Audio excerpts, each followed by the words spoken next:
Doctor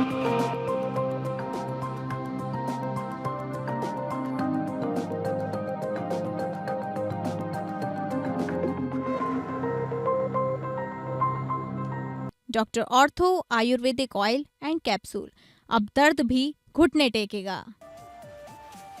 supreme court registry में आंतरिक जांच के बाद बड़ा बदलाव लाया गया। पारदर्शिता बढ़ाने के लिए अब सुप्रीम कोर्ट रजिस्ट्री में एआई का उपयोग केस आवंटन में होगा। एनसीईआरटी विवादित चैप्टर मामले में सुप्रीम कोर्ट ने केंद्र को नई पुस्तक समिति गठन का दिया निर्देश। पुराने विशेषज्ञों को किया ब्लैकलिस्ट। एनसीईआरटी निदेशक के गोलमोल जवाब पर जताई आपत्ति। 13 साल से कोमा में रह रहे हरीश राणा को सुप्रीम कोर्ट ने दी इच्छा मृत्यु की अनुमति। 2018 के पैसिव एथनेशिया फैसले के बाद रहा यह पहला केस। पश्चिम बंगाल एसआईआर मामले पर सुनवाई के दौरान निर्वाचन आयोग को निर्देश जारी। मतदाता सूची संशोधन में पारदर्शिता सुनिश्चित करने का आदेश। कहा, न्यायिक अधिकारियों पर सवाल उठाने की हिम्मत न करें।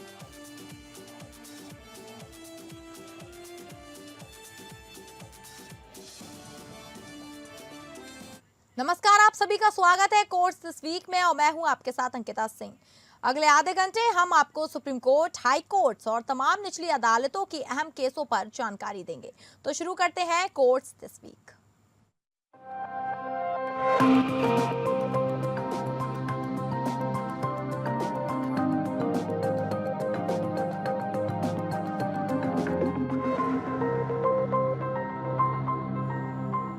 सुप्रीम कोर्ट ने एनसीईआरटी राष्ट्रीय शैक्षिक अनुसंधान और प्रशिक्षण परिषद या एनसीईआरटी के निदेशक डॉक्टर दिनेश प्रसाद सकलानी के इस बयान पर आपत्ति जताई कि न्यायपालिका में भ्रष्टाचार पर एक खंड खाली वाली एनसीईआरटी द्वारा जारी विवादास्पद कक्षा 8 सामाजिक विज्ञान पाठ्यपुस्तक को फिर से लिखा गया है। कोर्ट एनसीईआरटी की विवादास्पद पाठ्यपुस्तक अध्याय पर स्वतः संज्ञान लेते हुए इस मामले की सुनवाई कर रहा था। न्यायाधीश सूर्यकांत और न्यायाधीश जॉय माल्य बागची और विपुल पंचोली की बेंच ने नोट किया कि एनसीईआरटी के निदेशक का जवाब चिंताजनक है, क्योंकि इसमें यह जानकारी नहीं दी गई है कि अध्याय को फिर से लिखने वाले विशेषज्ञ कौन है या इसके संशोधित पुस्तक में शामिल किए जाने को किसने मंजूरी दी है। एनसीईआरटी के निदेशक का जवाब चिंताजनक है, क्योंकि इसमें कहा गया है कि हमारे द्वारा जारी निर्देशों के अनुसार पुस्तक के अध्याय 6 को विधिवत फिर से लिखा गया है। आगे कहा गया कि संशोधित अध्याय को आगामी शैक्षणिक सत्र में शामिल किया जाएगा और लागू स्कूल पाठ्यक्रम ढांचे के अनुसार स्कूलों में लागू किया जाएगा। ना तो शपथ पत्र में और ना ही अन्यथा अदालत को यह सूचित किया गया है कि कथित विषय विशेषज्ञ कौन है जिन्होंने फिर से अध्याय लिखा है और किसने इसके शामिल किए जाने की मंजूरी दी है। इतना कहना पर्याप्त नहीं है कि इससे और जटिलता पैदा होगी। कोर्ट ने निर्देश दिया कि फिर से लिखे गए अध्याय को तब तक प्रकाशित नहीं किया जाएगा जब तक कि इसे विशेषज्ञों की एक समिति द्वारा समीक्षा नहीं की जाती। कोर्ट ने केंद्र सरकार को निर्देश दिया कि वह एक समिति का गठन करे जिसमें एक सेवानिवृत्त न्यायाधीश, एक प्रसिद्ध शिक्षाविद और एक प्रसिद्ध वकील शामिल हो। कोर्ट ने आगे आदेश दिया कि विशेषज्ञों की समिति का गठन 1 सप्ताह के भीतर किया जाए और भोपाल में स्थित राष्ट्रीय न्यायिक अकेडमी को भी कानूनी अध्ययन पर सामग्री तैयार करने के लिए विश्वास में लिया जाए। महत्वपूर्ण रूप से कोर्ट ने यह भी निर्देश दिया कि केंद्र सरकार और राज्य सरकारें प्रोफेसर मिशेल डैनिनो, सुपर्णा दिवाकर और आलोक प्रसन्ना कुमार के साथ जुड़ाव नहीं रखेंगे, जो पहले विवादास्पद अध्याय के मसौदे में शामिल थे। यह एनसीईआरटी के निदेशक के इस बयान के बाद आया है कि डैडिनो पहले अध्याय के मसौदे में शामिल थे और उनकी सहायता दिवाकर और कुमार ने की थी।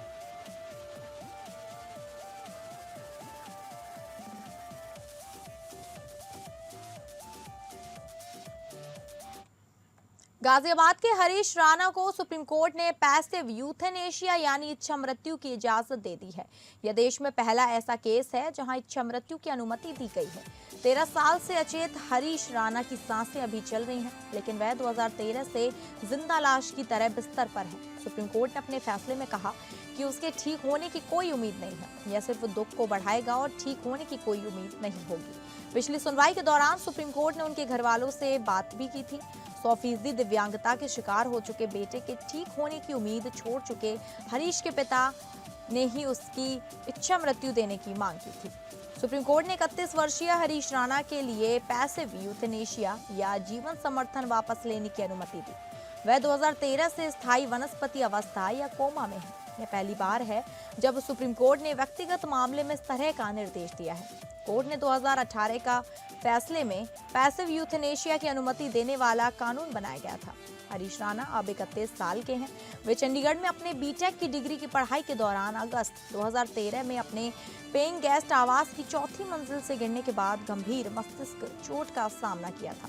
तब से वह स्थायी वनस्पति अवस्था में है। उनके परिवार ने कोर्ट का रुख किया था, जिसमें उनके जीवन सहायता उपचार को वापस लेने की मांग की गई थी, जो एक पीजी ट्यूब के माध्यम से दी जा रही थी। सुप्रीम कोर्ट की बेंच, जिसमें न्यायाधीश जेबी पारदीवाला और केवी विश्वनाथन शामिल थे, उन्होंने नोट किया कि राणा के इलाज से कोई जवाब नहीं मिल रहा।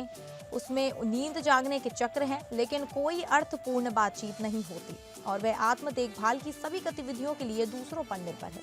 हरीश को पीजी ट्यूब के माध्यम से CAN दिया जा रहा है और उनकी स्थिति में कोई सुधार नहीं हुआ। बेंच ने उनकी स्थिति पर नोट किया, इसलिए कोर्ट ने फैसला दिया है कि मेडिकल बोर्ड को कॉमन कॉज बनाम यूनियन ऑफ इंडिया मामले में सुप्रीम कोर्ट द्वारा निर्धारित दिशा निर्देशों के अनुसार जीवन समर्थन वापस लेने के बारे में अपने विवेक का उपयोग करने की अनुमति दी जा सकती है।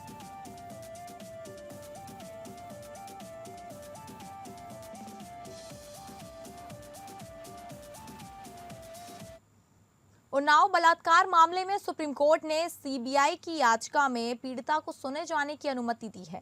यह याचिका पूर्व भाजपा विधायक कुलदीप सिंह सेंगर की जमानत के खिलाफ CBI ने दायर की थी। न्यायालय ने कहा कि पीड़िता को सुने जाने का अधिकार है। हालांकि पीड़िता के चचेरे भाई की ओर से दायर हस्तक्षेप आवेदन को न्यायालय ने खारिज कर दिया। पीड़िता के चचेरे भाई ने सेंगर को जमानत दिए जाने पर अपनी जान और स्वतंत्रता के खतरे का हवाला देते हुए हस्तक्षेप आवेदन दायर किया था।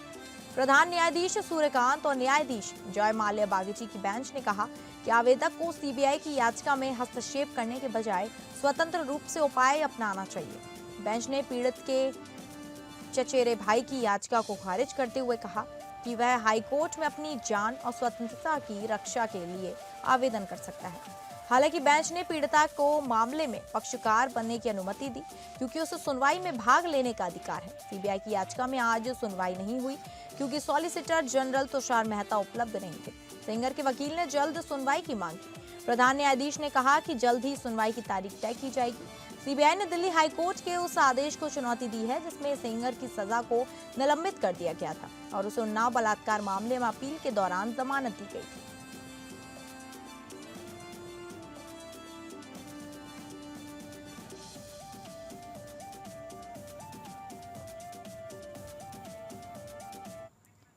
सुप्रीम कोर्ट ने जिला जजों की नियुक्ति और सीनियरिटी के संबंध में कई निर्देश जारी किए हैं। ये निर्देश रेजनिज बनाम दीपा फैसले के आधार पर दिए गए, जिसमें यह तय किया गया कि जिन सिविल जजों के पास बार वकालत में 7 साल का अनुभव है, वे जिला जज के तौर पर सीधी भर्ती के लिए योग्य हैं। सुप्रीम कोर्ट ने कहा कि जिन सिविल जजों को सीधे जिला जज के तौर पर भर्ती किया गया था, लेकिन 2020 के धीरज मोर फैसले के बाद वापस सिविल जज के पदों पर भेज दिया गया, उनकी पद वापसियां गैर कानूनी हैं। ऐसे न्यायिक अधिकारियों को उनकी मूल नियुक्ति की तारीख से ही जिला जज के तौर पर सेवा में माना जाएगा और वे सीनियरिटी और सांकेतिक वेतन लाभों के हकदार होंगे, लेकिन उन्हें वेतन का कोई बकाया नहीं मिलेगा। सुप्रीम कोर्ट ने अधिकारियों की दूसरी श्रेणी पर विचार किया, जिन्होंने चयन प्रक्रिया में हिस्सा लिया और प्रक्रिया पूरी भी हो चुकी थी, लेकिन योग्यता संबंधी कारणों से उनके अंतिम नियुक्ति आदेश जारी नहीं किए जा सके। कोर्ट ने निर्देश दिया कि हाईकोर्ट और राज्य सरकारें इन अधिकारियों को तत्काल नियुक्तियां दें, जो 12 अक्टूबर 2025 से प्रभावी होंगी। सीनियरिटी निर्धारण के मुद्दे जटिल होने के कारण हाईकोर्ट द्वारा गठित 3 जजों की समिति द्वारा सीनियरिटी का निर्धारण किया जाएगा। अधिकारियों की तीसरी श्रेणी उन लोगों की है जिनकी चयन प्रक्रियाएं अभी तक पूरी नहीं हुई।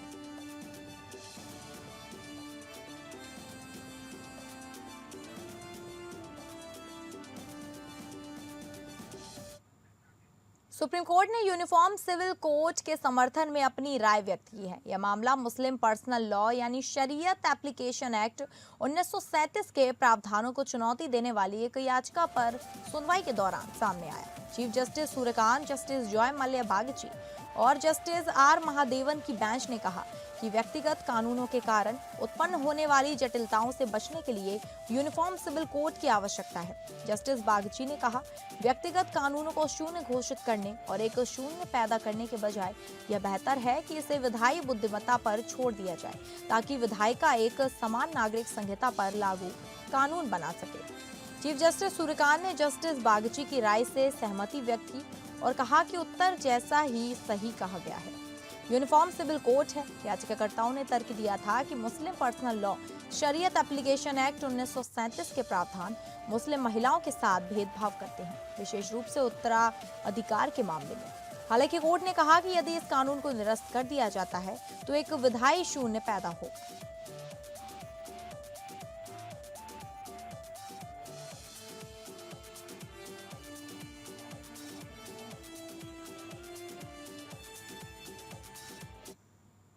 मोस्तारी बानू बनाम भारत निर्वाचन आयोग और ममता बनर्जी बनाम भारत निर्वाचन आयोग मामले में सुप्रीम कोर्ट ने निर्वाचन आयोग को निर्देश दिया है कि वह मतदाता सूची संशोधन प्रक्रिया में पारदर्शिता और निष्पक्षता सुनिश्चित करे।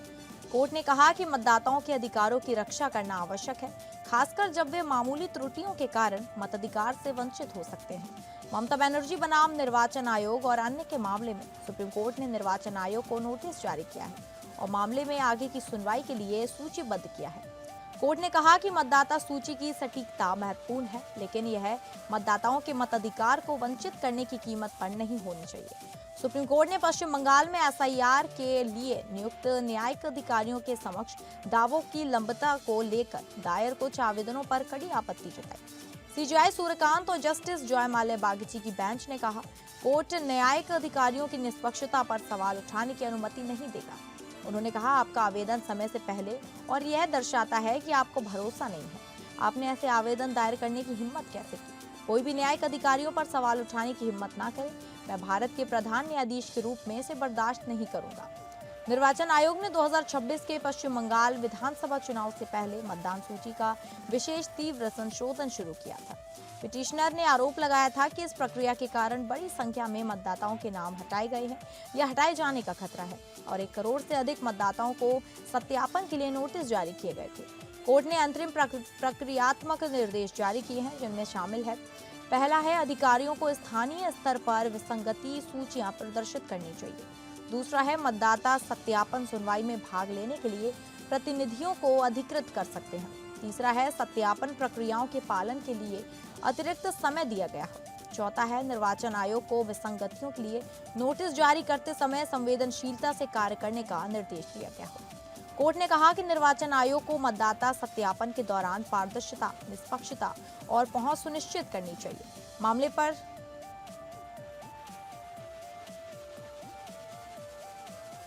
सुप्रीम कोर्ट ने एक महत्वपूर्ण फैसले में कहा है कि ओबीसी के लिए क्रीमी लेयर की स्थिति निर्धारित करने के लिए केवल पैतृक आय को आधार नहीं बनाया जा सकता, बल्कि इसके लिए पेरेंट्स की पोस्ट और स्टेटस को भी ध्यान में रखना होगा।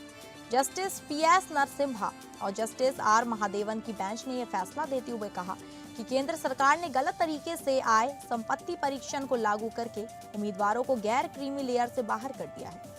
कोर्ट ने कहा, मेरे निर्धारण के आधार पर एक उम्मीदवार की स्थिति को क्रीमी लेयर या गैर क्रीमी लेयर में वर्गीकृत नहीं किया जा सकता। फैसले में कहा गया कि 1993 के ऑफिस मेमोरेंडम के अनुसार पेरेंट्स की पोस्ट और स्टेटस को प्राथमिक रूप से ध्यान में रखना होगा, जबकि आय को केवल एक द्वितीयक फिल्टर के रूप में इस्तेमाल किया जा सकता है।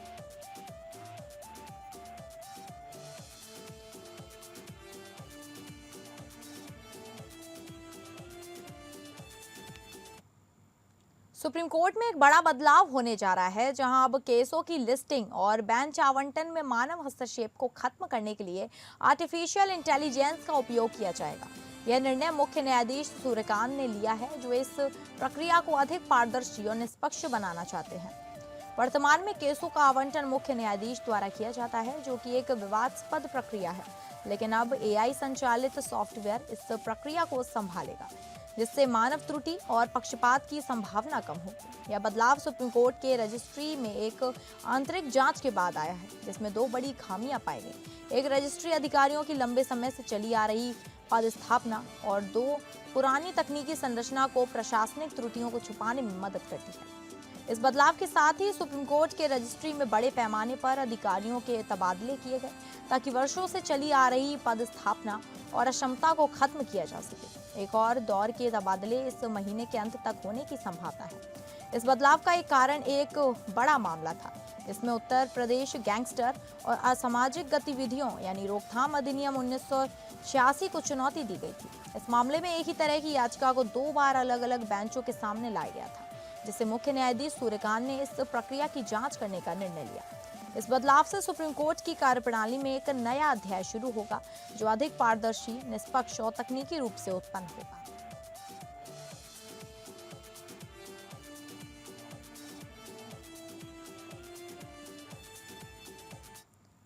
लोकपाल ऑफ इंडिया ने सुप्रीम कोर्ट में एक याचिका दायर की है, जिसमें लोकपाल और लोकायुक्त अधिनियम 2013 की धारा 20 की व्याख्या के संबंध में स्पष्टीकरण मांगा गया है।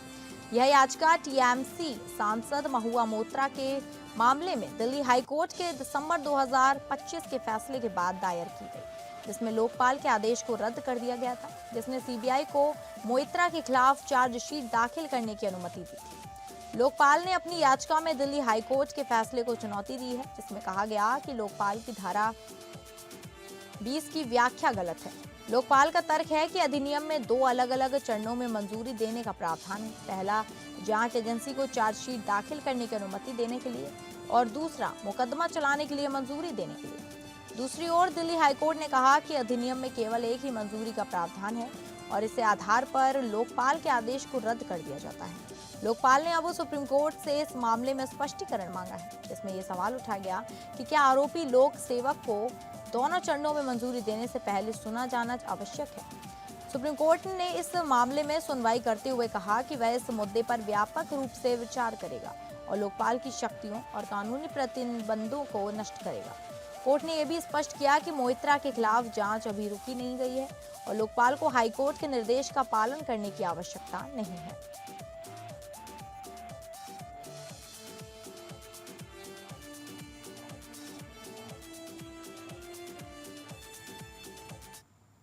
सुप्रीम कोर्ट ने कहा है कि सोशल मीडिया पर फेक न्यूज के खिलाफ फैक्ट चेक यूनिट्स की वैधता के मामले में महत्वपूर्ण सवाल है। चीफ जस्टिस सूर्यकांत और जस्टिस जयमाल्या बागची की बेंच ने कहा कि ऑनलाइन प्लेटफॉर्म्स हानिकारक तरीके से काम करते हैं, इसलिए स्पष्ट गाइडलाइंस की जरूरत है। मामला 3 न्यायाधीशों की बेंच के पास भेजा गया है। सुप्रीम कोर्ट ने केंद्र सरकार की याचिका पर सुनवाई करने का फैसला किया है, जिसमें बॉम्बे हाईकोर्ट के फैसले को चुनौती दी गई है।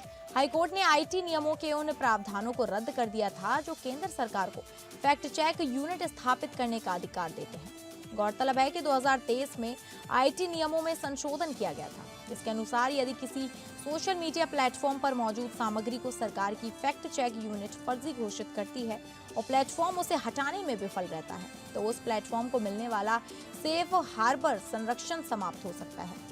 सेफ हार्बर का मतलब है कि सोशल मीडिया प्लेटफॉर्म उपयोगकर्ताओं द्वारा पोस्ट किए गए कंटेंट के लिए सीधे जिम्मेदार नहीं होते।